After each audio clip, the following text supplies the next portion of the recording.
Magandang gabi po sa ating lahat. Tayo po ay magpapatuloy sa gawain ng ating pong Panginoon, ang pulong panalangin. Subalit bago po tayo magpatuloy, samahan niyo muna po ako sa panalangin. Amang banal na makapangyarihan sa lahat, iniiling po namin ang iyong pangunguna, pagsama, pagtuturo sa gabing ito. Salamat po sa iyong salita na mahayag po sa aming kalagitnaan. Sa iyo po lang pinagkakatiwalang lahat ng ito. Po ang aming panalangin sa pangalan ni Jesus. Amen. Sa oras na to, ang mensahe po ng salita ng Diyos ay pinamagatan ko pong God is in control. At ang talata pong yan ay atin pong makikita o matatagpuan sa aklat po ng Exodo chapter 14 verse 10 to 14. Sabi po ng Biblia, matinding takot ang naramdaman ng mga Israelita nang makita nilang dumarating ang Paraon at ang mga Ehipsyo. Kaya dumaing sila kay Yahweh. Verse 11, sinabi nila kay Moises, wala na bang mapaglilibingan sa amin sa Ehipto? Kaya mo kami dinala sa ilang para dito mamatay? Inilabas mo nga kami sa Ehipto, ngunit tingnan mo ang nangyari. Verse 12, hindi ba't bago tayo umalis, sinabi namin sa iyo na ganito nga ang aming sasapitin? Sinabi na namin sa iyo na huwag mo kaming pakialaman at pabayaan na lamang kaming manatiling alipin ng mga Ehipsyo sapagkat mas gusto pa naming maging alipin kaysa mamatay dito sa ilang. Sumagot si Moises, lakasan ninyo ang inyong loob. Huwag kayong matakot. Tingnan na lang ninyo kung paano kayo ililigtas ngayon ni Yahweh. Hindi na ninyong makikita ang mga Ehipsyong yan. Ipagtatanggol kayo ni Yahweh, pumanatag lamang kayo. Kapag binasa po natin ang chapter 14, ito po isang kwento ng paghabol ng mga Ehipsyo sa mga Israelita. Dahil bago po umalis ang mga Israelita sa Ehipto, ay talagang matinding salot ang naranasan po ng mga Egyptian. At kung ating titingnan, 10 salot ang naranasan nila, naging daan upang pagtulakan nila, ipagtabuyan nila ang mga Israelita. So bali sa ganung kalagayan, mamamangha ko pa rin kung paano itinangi ng Diyos ang kanyang bayang Israel. Bakit po? Dahil bago sila umalis ng Ehipto, lahat po ng kailangan nila, ibinigay na ng Diyos, pamagitan din po ng mga Egyptian. So pag binasa po natin ang aklat po ng Exodus chapter 12, no? Especially po yung verse 35 and 36, sabi po ng Biblia na mababasa po natin, sabi po roon, nooy nahingi na nila sa mga Ehipsyo ang mga alahas, pilak at ginto, mga damit. Tulad ng iniutos sa kanila ni Moises, ibinigay ng mga Ehipsyo ang anumang hingin ng mga Israelita, sapagkat niloob na ni Yahweh na sila'y igalang ng mga ito. Sa ganitong paraan, nasamsam nila ang kayamanan ng mga Ehipsyo. So lahat po ng mga kailangan po ng mga Israelita, talagang ibinigay na ng Diyos sa pamamagitan ng kapangyarihan niya. Imagine, namatay na po yung mga panganay na anak, ibinigay pa lahat ng pangangailangan ng mga Israelita sa kanila pong pag-alis. At dito po makita natin parang panatag na ang kalooban po ng mga Israelita sa kanilang pong paglalakbay. Dahil pag pinasa po ang chapter 14 verse 8, ang sabi nga po doon habang ang mga Israelita po ay panatag na naglalakbay. So tama po naman na ang Diyos po ay nangako sa kanila na kasama nila ang Diyos. Siya ang bahala at may kontrol ng lahat ng bagay. Pero hindi po ipinangako ng Diyos na walang problema, walang kaguluhan o suliranin sa kanilang paglalakbay. Sa buhay po ng mga Israelita, maging sa buhay din po natin, dapat pong lagi tayong nakatuon sa kung sino ang Diyos ang tumawag sa atin. Dahil sa ating paglalakbay, marami at iba't ibang pagsubok ang pwede nating maranasan. Subalit ang pangako ng Diyos, siya ang may kontrol ng lahat ng bagay. Kaya kapag tayo po ay hindi nakatuon sa Diyos at nakatuon lang tayo sa mga bagay na nagpapasaya sa atin, maaaring tayo po ay malayo sa kontrol ng Panginoon at maring makontrol tayo ng mga sitwasyong nangyayari po sa ating pong buhay. Tulad ng nangyayari po sa mga Israelita. Nung makita nila na parating na ang mga Ehipsyo, nagulo po sila. No? At dito po makikita natin na dapat anumang atake ng kaaway, hindi tayo nakokontrol nito. So pangako ng Diyos, siya ang may kontrol. Subalit, ano-ano nga ba yung mga bagay na maaaring kumontrol sa ating buhay kapag tayo po ay inaatake ng kaaway? So yung choice po kasi nasa atin, manatili sa kontrol ng Diyos na kanyang pangako o maaaring mabaling ang ating pong paningin sa mga bagay na maaaring kumontrol sa atin. So ano-ano po yung mga bagay na maaaring kumontrol sa ating buhay? Lalo na po sa panahon na tayo ay inaatake ng kaaway. Una po, fear o yung takot. Sabi po sa verse 10, matinding takot ang naramdaman ng mga Israelita nang makita nilang dumarating ang Paraon at ang mga Ehipsyo. Kaya dumaing sila kay Yahweh. So dito po makikita natin na ang mga Israelita ay nakadama ng matinding takot. Sino nga ba naman po ang hindi matatakot? Kapag binasa mo po kasi ang Exodus chapter 14, verse 6 to 7, ang sabi po ng Biblia, ipinahanda ng Paraon ang kanyang mga karwaheng pandigma at ang kanyang mga kawal. Ang dala niya ay 600 pangunahing karwaheng pandigma. Kasama rin lahat ng karwahe sa buong Ehipto. So doon sa isang nabasa ko, ang kawal daw po na kasama nila ay nasa 410,000. Ayon doon sa isang nabasa kong article patungkol po sa paghabol ng mga Egyptian. So dito po makita natin, nung makita ito ng mga Israelita, nawala yung kanilang pagtitiwala sa Diyos na nangakong hindi sila iiwan ni pababayaan man. So matinding takot. Ano po bang ibig sabihin ng matinding takot? So, binasa ko po siya at pinag-ugnay-ugnay ko po siya, kinumpara ko sa iba't ibang mga talata. Sa aklat po ng, sa Bible po, ang NASB, makikita natin yung ginamit po yung terrified. Yung matinding takot po, terrified ang ginamit. Ang ibig sabihin po, to feel with terror. So, punong-puno po sila ng takot. Sa New Living Translation naman po, ginamit sa term panic. A sudden, overpowering feeling of fear affecting many people at once. So, alam naman po natin yung panic. Ngayon po, nagkakaroon tayo, tinatawag po natin COVID-19. At yung mga tao, madali pong magpanik. Pag sinabing ang kailangan para sa COVID-19, ang gamot, para hindi ka mahawa, saging. Imagine, nagkaubusan ng saging. No? Kailan lang, nagkaubusan ng mask, nagkaubusan din ng alcohol. So dito po makikita natin na ito yung kahulugan ng salitang panic na ginamit naman po sa New Living Translation. Ginamit din po sa King James Version yung word na sore afraid. Ang ibig sabihin, stricken with fear, no? Stricken with fear or terror, exceedingly frightened or terrified.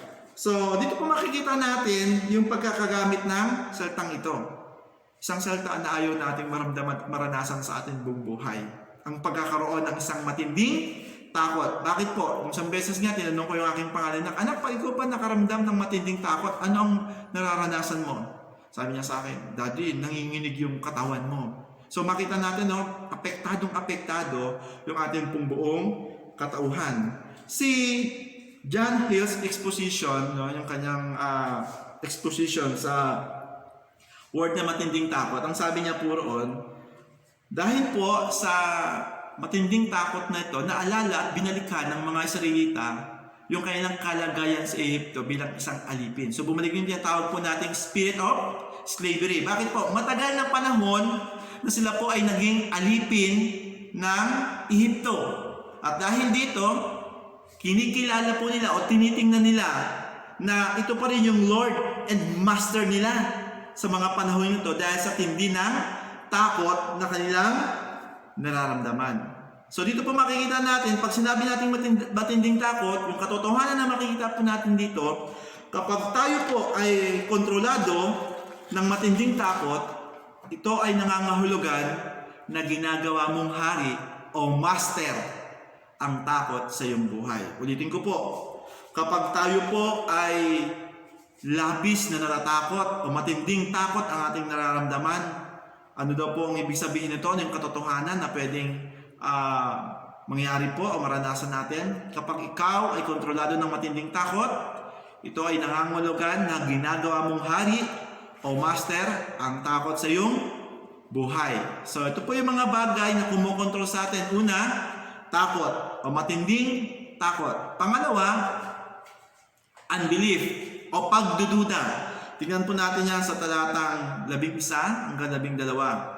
Sabi po sa 11, sinabi nila kay Moises, wala na bang paglilibingan sa amin sa Ehipto? Kaya mo kami dinala sa ilang para dito mamatay? Inilabas mo nga kami sa Ehipto. Ngunit tingnan mo ang nangyari. Hindi ba't bago tayo umalis, sinabi na namin sa iyo na ganito nga ang aming sasapitin. So dito po makikita natin na ang salitang unbelief po, ang kahulugan po ng salitang unbelief o pagdududa means refusing to believe in God and in His Word. So kapag tayo po ay nagdududa, ibig sabihin hindi mo na pinaniniwalaan ng Diyos at hindi mo na rin pinangahawakan ang kanyang banal na salita. Kaya kapag binasa po natin ang aklat ng Awit chapter 14 verse 1, ang sabi po roon, the fool says in his heart, there is no God. So kapag tayo po ay nagdududa na, nagpapahayag na po pala to ng pagiging hangal natin. Bakit po? Hindi na natin kinikilala na merong Diyos na pwedeng tumulong po sa atin, na pwedeng manguna sa atin. Kapag sinabi po natin na pagdududa, ito ay ang mga taong kontrolado ng kanilang nakalipas. At hindi na nagnanais na mahango pa sa kanilang kalagayan. Kahit napakaganda na nang nais na gawin ng Diyos sa kanilang buhay. So imagine po bago pa po sila umalis sa Ehipto, sinabi na ng Diyos sa kanila, dadalhin sila sa lupang pangako. Pero nandun pa lang sa ila ang mga Israelita at nakakaramdam na o nakakaranas na ng mga problema. Anong lagi niya sinasabi? Binabalikan nila yung buhay nila sa Ehipto. Mabuti pa nung nasa Ehipto kami, no? Ilang lagi nilang binabalikan. So hindi sila maka-move on. Ito yung mga tao na control pa rin ng kanilang nakalipas. So kapag sinabi po natin unbelief, ito din yung mga taong nililimitahan ng kapangyarihan ng Diyos. Mga tao na kung saan ay minamaliit ang kapangyarihan ng Diyos sa kanila pong mga buhay. So ito po yung sinasabi ng Biblia na pwedeng kumontrol po sa atin, pagdududa. At ang nakakalungkot, ito yung bagay na malimit na ginawa ng mga Israelita at minsan tayo rin po sa ating mga buhay, yan din po ang ating pagkukulang at pagkakamali. So kapag meron po tayong unbelief, ano po ang pwede nating maranasan? Kapag ikaw ay kontrolado ng pagdududa, ito ay pagpapakita ng pagiging isang hangal at pagmamaliit sa kayang gawin ng Diyos sa iyong buhay. So makikita po natin, ito yung mga bagay na maaaring kumontrol sa atin. Ano po yung una? Ang una po ay matinding takot. Pangalawa, fear. At pangatlo po ay ang pagiging makasarili. No? O kontrolado tayo ng sariling kagustuhan. Tingnan po natin yung verse 12. Sabi po sa verse 12, hindi ba't bago tayo umalis, sinabi na namin sa iyo na ganito nga ang aming sasapitin. Sinabi na namin sa iyo na huwag mo kaming pakialaman at pabayaan lamang kaming manatiling alipin ng mga Ehipsyo sapagkat gusto pa namin maging alipin kaysa mamatay dito sa ilang. So dito po ay pinakita na ito po yung mga tao na kapag sinabi po natin na kontrolado ng sariling kagustuhan, yung ipinipilit yung gusto nila kahit alam nilang mali sila at tiyak na mapapahamak. Kasi kung titingnan po natin dito, mas pinipili ng mga Israelita na bumalik doon sa dati nilang kalagayan kaysa sa isang bagay na kung saan gusto silang dalhin ng Diyos sa lugar na para maging maayos ang kanilang buhay. Ito rin po yung mga taong hindi nakikinig ng payo o utos. Kung ating titingnan, marami nang sinabi si Moises sa kanila, ipinayo si Moises sa kanila, pero hindi pa rin sila naniniwala. Bakit po? Dahil nga, ito ang mga tao na kung ano yung gustong gagawin, kung anong maisip, gagawin. So wala silang pakialam sa iba, basta magawa nila kung ano yung gusto nila. At ito ang problema kapag nakontrol tayo.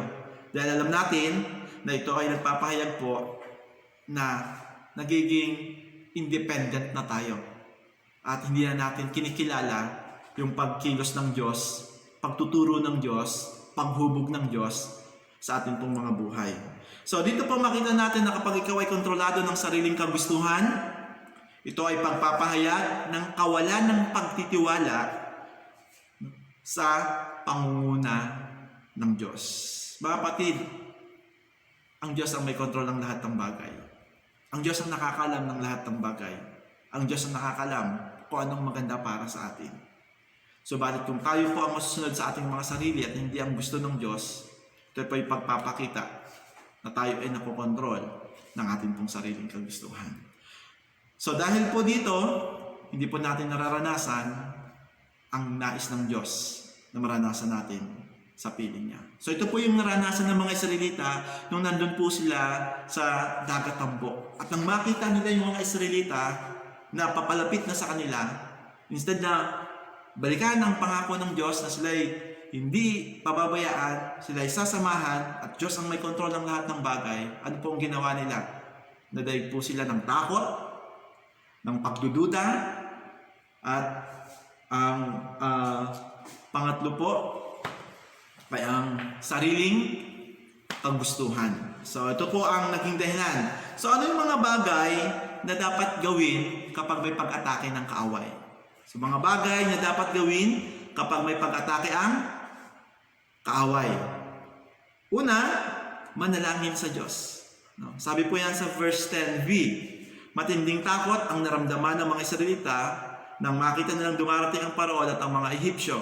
Kaya, dumaing sila kay Yahweh. Mga kapatid, ang panalangin pa rin ang pinakamakapangyarihang sandata na meron tayo bilang mga anak ng Diyos. Sa Italy, meron po ako nabasang isang article sa FB na yung isang doktor po na ang pangalan ay si Dr. Julian Urban, isang 38 years old doctor. Siya po isang atheist. So, dahil sa dami ng mga dumarating po na mga pasyente, tinitingnan na lang nila yung mga pasyente kung mabubuhay pa o hindi. So, kung hindi na mabubuhay, talagang pinababayaan na nila sa isang tabi. Kung may pag-asa pa, tsaka lang nila gagamutin. No, parang sila na nagdesisyon kung isang taong ito mamamatay o hindi. No, dahil nga po sa dami ng pasyente na dumarating po sa kanila. So, nawala na sila ng pag-asa na talagang madudugtungan pa ng buhay ang iba dahil nga po sa paglobo ng mga biktima po ng COVID na to. Ang isang beses po, dumating ang isang pastor na 75 years old ang edad. No? Talagang nahihirapan siyang huminga, no? Umuubo siya, pero anong ginagawa niya? Kasama niya yung mga pasyente, binabasahan niya ng Biblia, ipinapanalangin niya, at ito yung naging daan upang ang doktor na to magkaroon ng kapayapaan at makakilala sa Panginoon. Kaya nga sabi niya sa kanya pong statement na binanggit, at sabi niya, always look for how God is moving. Sabi niya po, always look for how God is moving. So dito po pinapakita na ang panalangin ay napakahalaga, makapangyarihang sandata na pwede mong gamitin, pwede kong gamitin upang kumilos ang makapangyarihang kamay ng Diyos sa mga taong nangangailangan po ng ministeryo at pagkalinga sa kanilang mga buhay. So instead na matakot, instead na magduda, instead na masunod yung sariling gusto, anong dapat gawin?